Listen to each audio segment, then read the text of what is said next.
The story is as old as time. Curt Cobain, legendary rock star, a man of mythology, second famous person to ever have come out of Seattle. Bruce Lee first, of course. Curt Cobain survived on strawberry Nestle Quick. It's well documented. But did Curt Cobain eat food? When you live in a strawberry patch, you sure get a hankering for a strawberry-flavored Quick.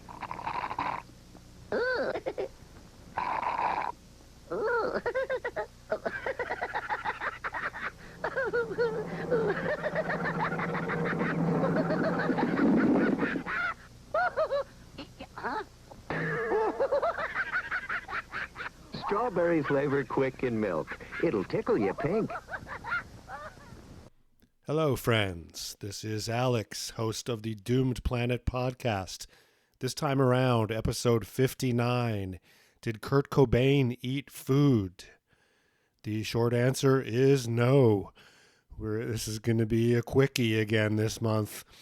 As you may have heard, the Doomed Planet podcast devolved from a well-researched, well-written thing with great audio effects and samples. Last year, it was about Seattle crime, to this year's once-a-month, half-assed, 20-minute obituary thing. And, again, this is a low-budget podcast. It costs $7 a month to host this right now. And, Curt Cobain, first of all, the Seattle navel-gazing, yes, I'm trapped in that black hole. But, Curt Cobain is one Seattle figure that I think everyone around the world knows about. He's a brilliant songwriter and guitar player and died tragically young after having produced, I think, only 3 studio albums. And a whole bunch of people took advantage of him and his fame and his money. But did he eat food? I mean, that's the thing. I started wondering this because it's hard to find a picture of him with food in front of him, let alone putting food in his mouth or video. So we did a little shallow dive onto the internet, and he was, his family was trash. His parents were pretty shitty, and he didn't have a good upbringing. So he was not eating the gourmet fare that I was growing up, a child of privilege. One of his favorite foods, like every kid, was Kraft macaroni and cheese. That is a junk food with, other than the starch and fat, very little nutritional value. One time, the catering managers at a show, after Curt had become rich and married Courtney Love, it was on his rider to have Kraft mac and cheese in his backstage or whatever. And the caterers were like, well, let's make this fancy jalapeno jack cheese, gourmet mac and cheese. And allegedly Courtney Love saw that and was like, what the fuck is this? Where's the fucking Kraft macaroni and cheese, motherfuckers? And she threw it dramatically in the trash. Make some Kraft macaroni and cheese, please. Please make some Kraft macaroni and cheese. It's nice and cheesy and it's really pretty easy. Please make some Kraft macaroni and cheese. When you make Kraft macaroni and cheese dinner, the cheese sauce is so rich and creamy, you know they're gonna like it. So please make some Kraft macaroni and cheese. Thank you. Allegedly, one of Curt's last meals, at least in public, was at Cactus. You can see more at cactusrestaurants.com. They claim that 48 hours before Curt's death, he was there at their Madison Park location, which is near Curt and Courtney's house at the time, the night of Sunday, April 3rd.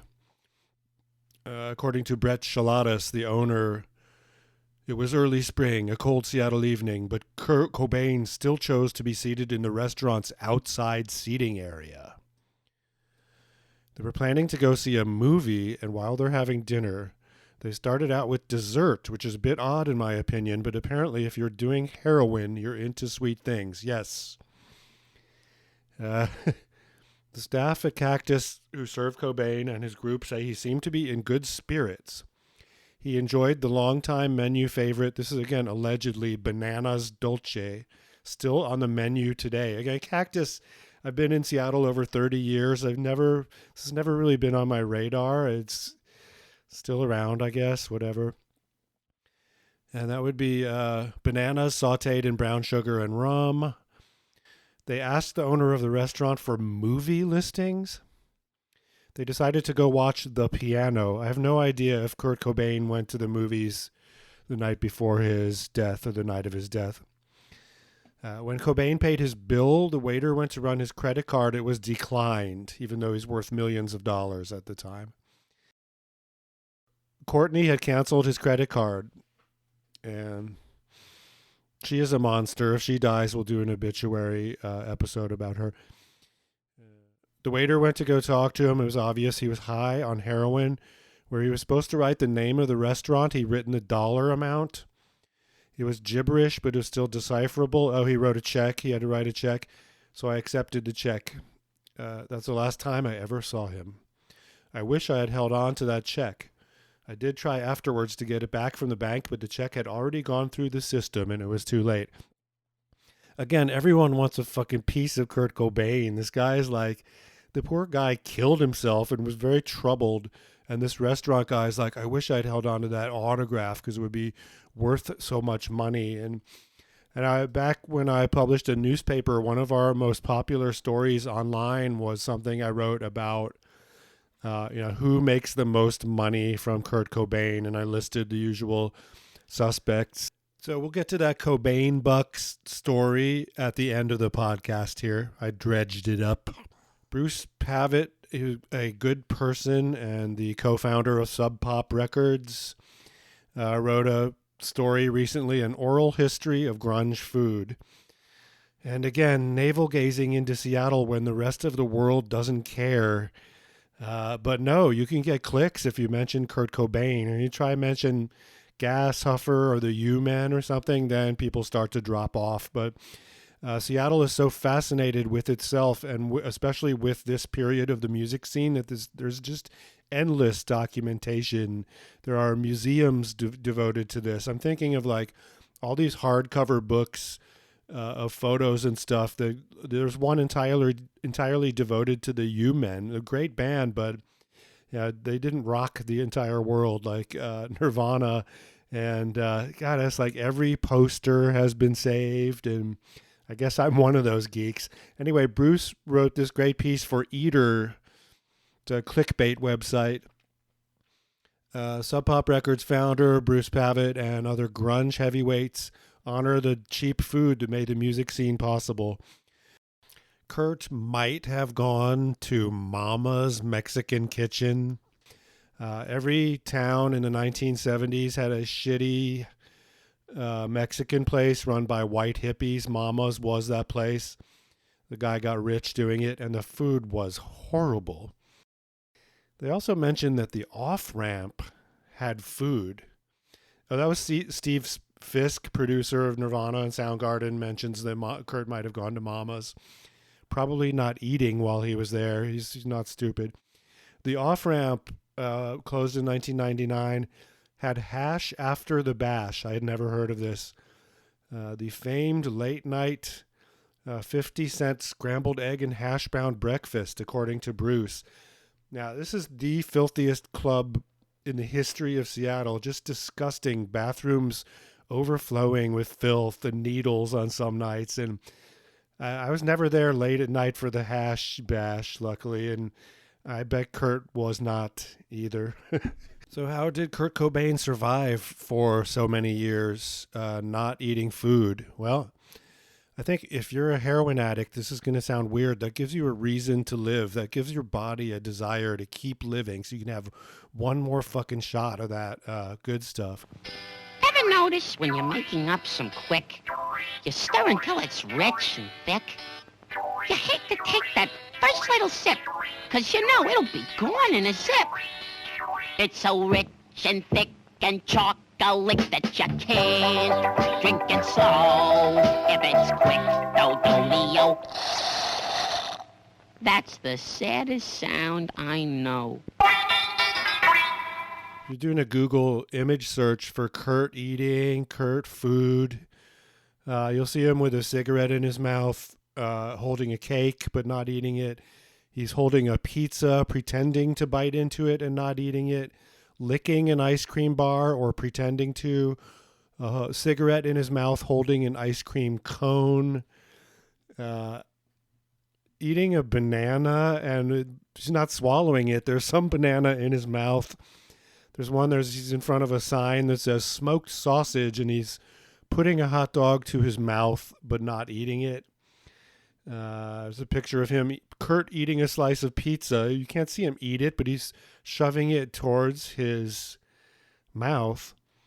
Curt in front of a plate of food with big plates of food, but he's not showing any interest in them. There's more pictures of Curt with a gun than Curt with food. I can't find one picture of Curt or video of him. I know they're out there actually eating, chewing, and swallowing food. But again, kids, say no to drugs. And if you're going to do drugs, don't do fucking smack. That is so... Be a student of history and you never try it. In his private journals... Oh, so scatterbrained here. The point I'm making is really you want to see Curt's juvenalia. Like they literally published his like high school sketches and drawings and, you know, naive poems into a best-selling hardback book. So, oh yeah, it was a best-selling book. It's all about the money with Curt. I'm sorry you have to hear that from the grave, or maybe you could be more in control of your image, Curt Cobain. Cobain details the horrific stomach pain he experienced. He said that eating was always followed by relentless, burning, nauseous pain in the upper part of his stomach lining. It would leave him crunched up on the bathroom floor. So I don't want to trivialize this. And this could be beyond being a drug addict, and he has colitis or something. Who knows? So, but you know, being a junkie doesn't help with your appetite. Close friends of Cobain argue it was simply an excuse for his heroin habit. Boy, if you're feeling shitty and have stomach pains and nausea and stuff, a shot of heroin is going to fucking fix you up. And you can tell your friends that, oh, I had stomach pain. Cobain had a strange fascination with bodily functions. And, of course, the well-told tale, he was on tour in Europe in 1989 with Tad. They're all doing speed and just then bad speed and then trucker speed and then whatever they found in a European drugstore. And they're all sick as hell. And Tad kept barfing into a trash can. And Curt was holding the bucket for Tad as he barfed into it. And he seemed excited to see the end result. So did heroin help Curt Cobain master the guitar, write beautiful songs, million-selling songs from million-selling albums, kind of alter the pop schlock culture of the time? You know, Curt Cobain is the reason that these hair bands like Poison and stuff fell out of favor. There's a great Curt story where they're backstage at something. Courtney Love is being obnoxious, and Axl Rose is like to Curt, hey, why don't you rein in your bitch? And then Curt just goes off mocking Axl, and I don't know, they're both the same person. Like the best frontman for a rock band is like some hick that's from the middle of nowhere. In Axl's case, I think Indiana somewhere, and who aspires to be a rock star in the big city. It's a great story. But yeah, so in conclusion, Curt did not eat food.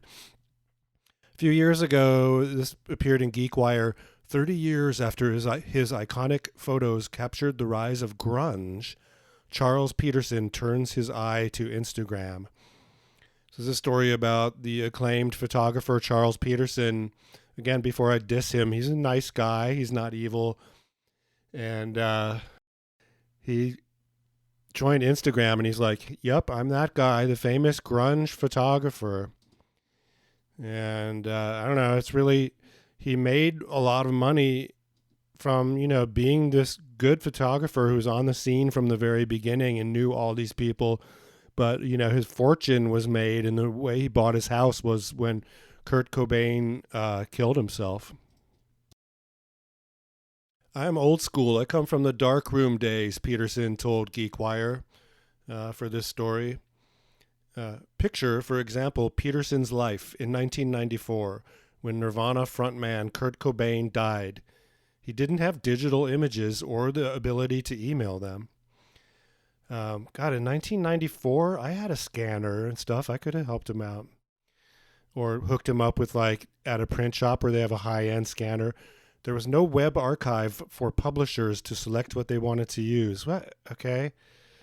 I didn't have time to grieve for 2 days, Peterson said. My phone was ringing off the hook, and I was going into the darkroom making dozens of 8.5 by 11s and sorting those all out. Which should go to People magazine, which should go to Entertainment Weekly, which should go to Alternative Press, etc., etc., and sending those off, running to the FedEx office before they closed at 5. I mean, fine, you didn't have time to grieve because you were going to make as much money as possible, knowing, the second Curt died, and we all heard about it, which was seconds later, I think, the cash, he's thinking, wow, my God, I'm going to be rich. In the same way when Nirvana appeared on Saturday Night Live, there's a whole bunch of people sitting around going, this is so incredibly great for the music scene, and also, I'm going to be fucking rich. Gone are my blues and gone are my tears. I've got good news to shout in your ears. The long-lost dollar has come back to the fold. With silver you can turn your dreams to gold. Oh. We're in the money, we're in the money. We've got a lot of what it takes to get along. Okay, I have a treat. I have dug up something from the Seattle Tattler section of the Belltown Messenger monthly printed newspaper. February 2005. Counting the Cobainbucks. The top 13 people who profit from the legacy of deceased rock star Curt Cobain. Curt Cobain is Seattle's most notorious deceased multimillionaire musician. Sure, there have been others and there will be more to follow, but Cobain's synergistic timing, enormous artistic talent, and violent, untimely death will forever rank him at number 1. Since his departure in 1994, Cobain's albums have continued to sell in the millions, and even his artwork is now raking in record prices at auction. Who is enjoying all the money that he harvests? And how shamelessly soul-selling are some of these people? The Tattler felt that since Mr. Cobain spent a great bit of time in our Belltown neighborhood, scoring drugs and playing some legendary shows, during his heyday, it is our duty as a community newspaper to follow up on where his money is now flowing.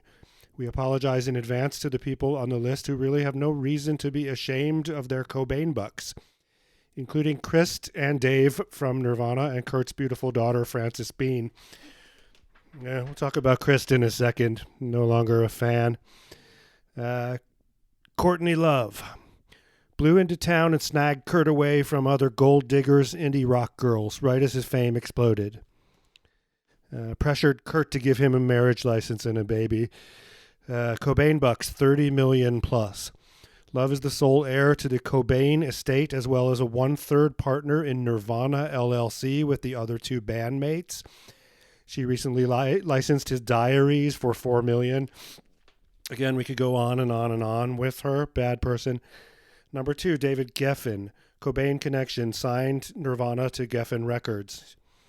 Cobainbucks, $20 million plus. Billionaire David Geffen is one of the most successful men in the history of the entertainment industry, having signed superstars Crosby, Stills, Nash & Young, and Guns N' Roses, too. He's a bad person. I remember when the pandemic started and he Instagrammed from his giant yacht saying, "Oh, we're going to ride this out. We're all safe here." These people are so tone deaf. Dave Grohl, of course, good person. Chris Novoselic, one of the only superstars coming out of the grunge explosion who actually still spends time in Seattle. He kind of lives in the boonies now. We give credit for his political involvement. But his political involvement as of late is like doing a Trump supporting video and donating to libertarians. So that's sad. But you become rich and famous overnight, and then like a year later, it all disappears in a violent act. So poor guy. Jonathan Pondman, great guy. They signed Nirvana to Sub Pop. They got points on the Nevermind album. Bruce Pavitt too. These are not like flash in the pan guys. Like Jonathan and Bruce, I think were working on Sub Pop for 10 years before it took off, and they're super creative and clever with all the stuff they did. Charles Peterson, as we mentioned. Peterson's signature style was to use a flash to capture the flowing manes of hairy grunge stars. His pictures of Kurt are featured in his books of grunge photographs, Screaming Life and Touch Me, I'm Sick. Yeah, whatever. He's a good person. And I wish in that GeekWire article he would have come more clean about, I feel bad that I made $1 million on this. But and then there is Charles R. Cross. Earlier in the podcast, we said we never mention him. Cobain Connection, publisher of the Rocket magazine. Cross Cobainbucks, 200,000 plus. Cross ignored Nirvana until they were already established, as back issues of his Seattle music rag prove. He jumped all over the Cobain thing after the suicide, sold the Rocket to a California company, which was a smart move. Right as newspapers were dying, he sold the Rocket. Became a Cobain, quote, expert who now milks his Seattle credentials in the form of magazine articles, Rolling Stone, etc., and his Cobain book, Heavier Than Heaven. Not a huge fan of Charles Cross, and that's because of the Jimi Hendrix thing. We won't get into that here. Nick Broomfield, director of Curt and Courtney. He's kind of the douche that I sound like on this episode of the podcast.